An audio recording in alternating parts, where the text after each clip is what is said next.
സിയോനെ, നീ എന്താ ചിന്തിക്കുന്നത്? ദൈവം നിന്നെ സദാകാലത്തേക്ക് മറന്നു കളഞ്ഞെന്നോ? ഇനി ഒരിക്കലും ദൈവം നിന്നെ ഓർക്കയില്ലെന്നോ?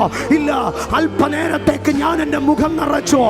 എന്നാൽ ഞാൻ നിന്നോട് ഉറപ്പായി പറയാ, ഒരവധി വെച്ചിട്ടുണ്ട്. To remember you, to remember you.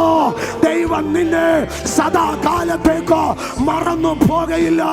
നിന്നെ ഓർക്കേണ്ടതിന്, നിന്റെ കഷ്ടത ഓർക്കേണ്ടതിന്, നിന്റെ സങ്കടം ഓർക്കേണ്ടതിന്, നിന്റെ അപമാനം ഓർക്കേണ്ടതിന് ദൈവം ഒരു ദിവസം എഴുതി വച്ചിട്ടുണ്ട്. നോഹയുടെ പെട്ടകത്തിലെ വാസത്തെ ഓർത്ത ദൈവം ഇന്ന് പകൽ ഉറപ്പിച്ചു പറയുന്നു, ഒരവധി നിശ്ചയിച്ച് നിന്നെ ഓർക്കും. ഒരവധി നിശ്ചയിച്ച് നിന്നെ ഓർക്കും. അടിയിൽ കിടക്കുന്ന ഫയൽ എടുത്ത് മേളി വെച്ച് ഒപ്പിടാൻ ദൈവം ഒരു ദിവസം എഴുതി വെച്ചിട്ടുണ്ട്. വിസ്മരിക്കപ്പെട്ടു പോയ നിന്റെ പ്രാർത്ഥനകൾ, എങ്ങും എത്താതെ പോയ നിന്റെ യാചനകൾ, അതിന് മറുപടിയിടാൻ, നിന്റെ ഉപവാസത്തെ ഓർക്കാൻ, നിന്റെ കണ്ണുനീരിനെ ഓർക്കാൻ, there is an appointed time.